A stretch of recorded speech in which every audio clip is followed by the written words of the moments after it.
से ये कहानी भले ही आपको इंसाफ करती ना दिखे, लेकिन जिम्मेदारियों की नजर से देखेंगे तो शायद कुछ समझ में आए।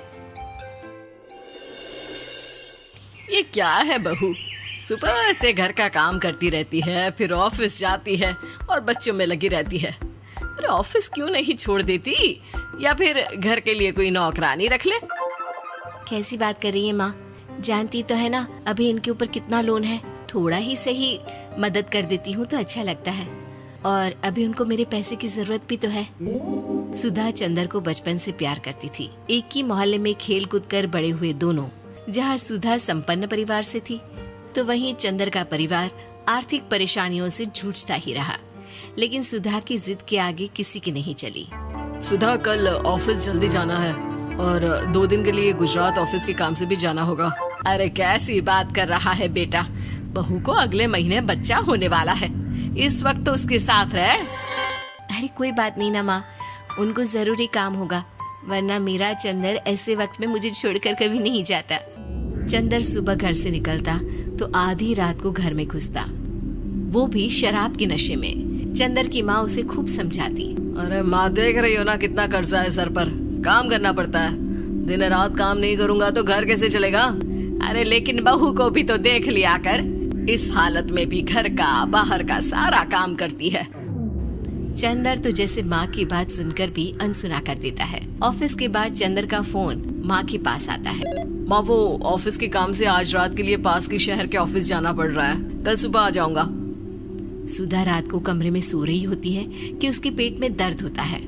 सुधा चंदर को वीडियो कॉल करती है। इनको फोन कर लो, शायद कुछ आराम मिले। लेकिन 10 बार फोन करने पर भी वो सुधा का फोन नहीं उठाता। ऑफिस के काम से गए हैं, हो सकता है बिजी हो। कितनी मेहनत कर रहे हैं हम लोगों के लिए। सुधा सो तो जाती है, लेकिन अकेले उसे कमरे में डर लगता है। अगले रोज चंदर घर आता है, जहाँ सुधा ऑफिस जाने के लिए तैयार हो रही थी। तुम आज भी ऑफिस जाओगे? कल रात भर तो ड्यूटी की है, थक जाओगे, छुट्टी ले लो ना। अरे नहीं नहीं, कैसी बात कर रही हो, ये तो पॉसिबल ही नहीं है। अच्छा रुको, मैं जल्दी से तुम्हारा खाना और नाश्ता बना देती हूँ। बेचारी सुधा ऑफिस जाना छोड़कर लग जाती है पति के लिए खाना बनाने, उसके कपड़े प्रेस करने और जरूरत का सामान मुहैया कराने के लिए। हो सके तो रात की ड्यूटी मत लिया करो ना, मुझे बहुत डर लगता है।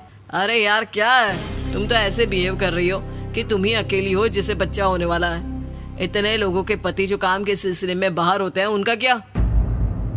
सुधा को चंदर के मुंह से ये बातें अजीब लगती है। अरे हुआ क्या है तुमको? पहले तो तुम मेरा कितना ख्याल रखते थे, मेरे पास रहते थे, मेरी दवा से लेकर खाने पीने तक का सारा ख्याल। और अब इस बार तो तुम एक दफा भी मेरे साथ डॉक्टर के पास नहीं आए, क्यों? अरे पागल हो गई हो क्या? पागल वाली बात कर रही हो। काम धंधा देखो या फिर तुम्हें लेकर टहलता फिरूं। और मुझे शुक्रवार की रात को काम से निकलना है, सोमवार आऊंगा। सुधा को समझ में नहीं आता कि क्यों अचानक से चंदर को फील्ड का काम मिल गया है। लेकिन एक दिन, सुधा, मैं और चंदर जरा एक रिश्तेदार के घर जा रहे हैं, तुम भी तैयार हो जाओ, घर में अकेली कैसी रहोगी? अरे नहीं नहीं, इस हालत में इसे लेकर जाना ठीक नहीं है। अरे लेकिन मैं ऑफिस भी तो जाती हूँ, फिर घर में अकेले। चंदर उसकी कोई बात नहीं सुनता। वो सीधा कार निकालकर माँ को लेकर चला जाता है। सुधा घर के काम में लग जाती है कि अचानक उसकी नजर चंदर के बैग पर पड़ती है, जिसमें एक कागज दिखाई देता है।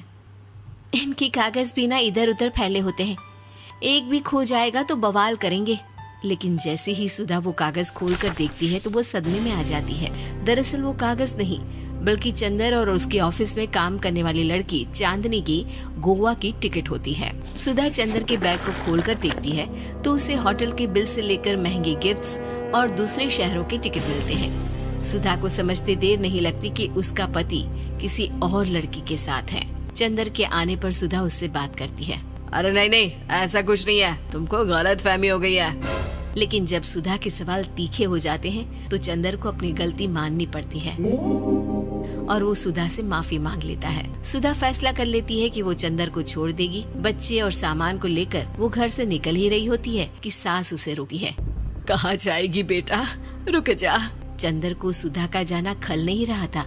वो झूठे मुंह भी उसे रोकने की कोशिश ही नहीं कर रहा था। सुधा चंदर को देखती है और मायके चली जाती है। मायके में माँ कहती है, अरे आज से कैसे घर छोड़कर आ गई? कौन सा चंदर तुझे छोड़ रहा था? माफी तो मांग ली थी ना। देखो बेटा, बेटी डोली में जाती है और अर्थी में ही निकलती है। पर पापा, मेरा आत्मसम्मान, उसका क्या? आपने मुझे पढ़ाया लिखाया है, इस लायक बनाया कि मैं खुद का खर्चा उठा सकूं, बेटी को पढ़ा सकूं, एक अच्छा जीवन पाऊं। अरे लेकिन पति की जरूरत तो होती है ना सुधा दीदी, और अगर आपको नहीं है तो इस बच्ची का सोचो जो अपने पिता से इस कदर जुड़ी है। आने वाले बच्चे की सोचो जिसके आने से पहले ही आपने पिता का प्यार से दूर करने की सोच ली। सुधा फोन देखती है लेकिन चंदर का कोई कॉल नहीं होता। वो समझ नहीं पाती कि अपने आत्मसम्मान के बारे में सोचे या बच्चों के बारे में। मम्मी, हम नाना नानी के घर से दादी और पापा के पास कब जाएंगे? नहीं जाएंगे बेटा, अब यहीं रहेंगे। नहीं मम्मी, मैं पापा के पास जाऊंगी, मुझे दादी के साथ रहना है। और मेरे साथ? हाँ, आपके साथ भी तो, सबके साथ माँ। देखो सुधा दीदी, आपके सर पर पिता का साया होना जरूरी होता है। अपने घमंड के लिए पिता और बेटी को अलग मत करो। सुधा अब सामान उठाकर अपने ससुराल जाने लगती है, लेकिन मन में सवाल रह जाता है कि जिसे दुनिया घमंड समझ रही है वो उसका आत्मसम्मान था। चंदन ने माफी जरूर मांग ली, लेकिन कभी ये एहसास नहीं दिलाया कि वो सिर्फ उसी का है।